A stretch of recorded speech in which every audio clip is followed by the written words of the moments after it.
Hello guys, jom kita masak sayur goreng campur yang sangat sedap dan mudah je nak buat.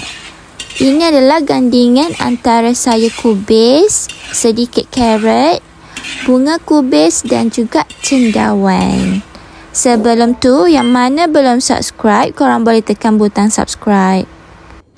Ini adalah bahan-bahan yang kita akan guna. Untuk buat perencah dia, kita hanya perlukan bawang putih 3 biji, 2 biji bawang merah kecil, sedikit ikan bilis dan juga cili api. Cili api ni kalau nak pedas korang boleh letak banyak.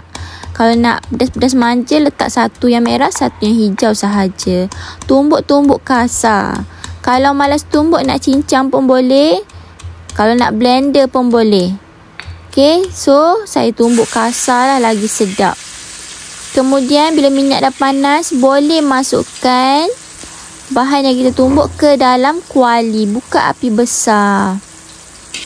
Kacau-kacau sehingga naik bau dan perencah masak. Bau dia sedap. Nak buat perencah ni mudah je. Tak perlu banyak bahan pun. Cukup bawang putih, ikan bilis dan juga bawang merah je sikit. Masukkan tomato. Tomato ni saya pakai separuh. Dan mula-mula kita akan masukkan carrot. Nak bagi dia lembut. Kemudian kita akan masukkan bunga kubis. Kacau-kacau. Kalau korang nak kering, korang tak payah masukkan air. Saya nak sayur goreng saya ni ada basah-basah sikit. Jadi saya akan masukkan air bekas lesung kita tumbuk tadi. Kemudian masukkan sedikit cendawan dan masukkan air lesung. Sikit je nak bagi dia ada berkuah-berkuah sikit. Last sekali barulah kita masukkan kubis.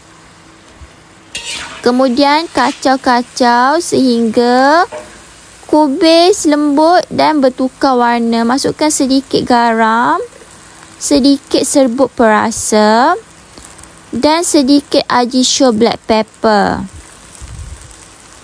Kacau-kacau sehingga sayur-sayur lembut. Sayur goreng kita dah nak siap. Sayur goreng ni sangat sedap. Nak ratah macam ni pun boleh. Nak makan dengan nasi pun boleh.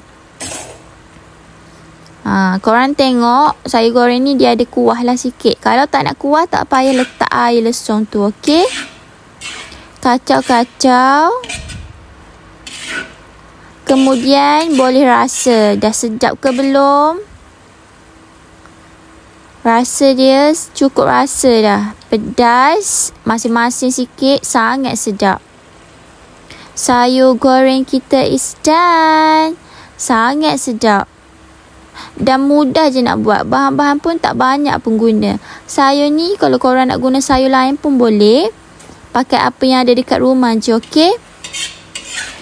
Sayur goreng is done. Selamat menjamu selera dan selamat mencuba. Korang patut try buat sayur goreng macam ni. Sebab sangat sedap, mudah dan cepat je nak sediakan. Perencah yang kita guna pun tak banyak pun. Selamat mencuba guys. Thanks for watching. Sayur goreng campur dah siap. Jangan lupa untuk like, share and subscribe to my YouTube channel. Bye, jumpa lagi. Assalamualaikum.